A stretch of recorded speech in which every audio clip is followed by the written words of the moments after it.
À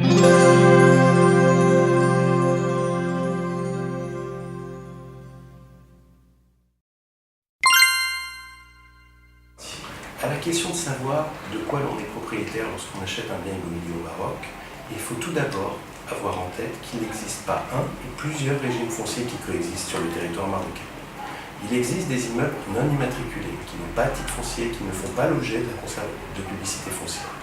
Il existe des biens en cours d'immatriculation, c'est-à-dire qui ont fait l'objet d'un dépôt de réquisition d'immatriculation mais qui ne sont pas encore régulièrement immatriculés. Et il existe des biens immatriculés à la conservation foncière avec un titre foncier qui correspond au bien immobilier. Je ne peux que conseiller en tant que notaire à un acquéreur éventuel de faire l'acquisition d'un bien titré à la conservation foncière, car là il est assuré de ce qu'il achète, de l'identité de celui qui lui vend et bien évidemment de la délimitation puisqu'il a un plan et un maître. Une fois que l'on a fait le choix d'acquérir un bien immobilier, il faut savoir de quoi l'on parle, puisque un bien immobilier peut très bien être un terrain, peut très bien être une maison, peut très bien être un appartement.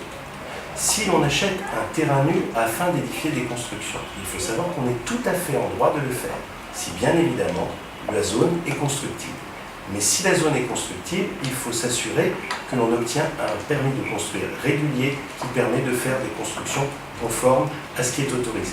Et bien évidemment, les constructions doivent être conformes à ce qui est permis dans le code. Si l'on achète un bien qui est déjà édifié, on est propriétaire effectivement du sol, du sous-sol et des constructions. Et bien évidemment de tous les revenus générés par ce bien. Si on le loue, les loyers seront la propriété du propriétaire. Si on fait des récoltes, ces récoltes vous appartiennent. Enfin, on peut très bien faire l'acquisition d'un appartement. Mais le plus souvent, lorsque l'on fait l'acquisition d'un appartement, l'on fait l'acquisition d'un lot de copropriété. C'est-à-dire que l'on achète un lot dans lequel il y a des parties privées qui n'appartiennent qu'aux propriétaires du lot et des parties communes qui appartiennent à tous les copropriétaires. Il existe deux formes de copropriété, les copropriétés verticales, les bâtiments de plusieurs étages, et les copropriétés horizontales, exemple des résidences avec des terrains de jeu, des golfs, des piscines. Si vous faites l'acquisition d'un lot en copropriété, vous avez un droit sur vos parties privatives et vous partagez le droit sur les parties communes. Dans la résidence, les parties communes, ce seront les piscines, le parc, les jardins. Dans l'immeuble, c'est-à-dire le bâtiment de plusieurs étages, les parties communes seront les escaliers, le hall, l'ascenseur. Bien évidemment, vous devrez payer vos charges de copropriété, mais vous pourrez participer aux assemblées générales de copropriétaires et donner votre voix lors de ces assemblées générales.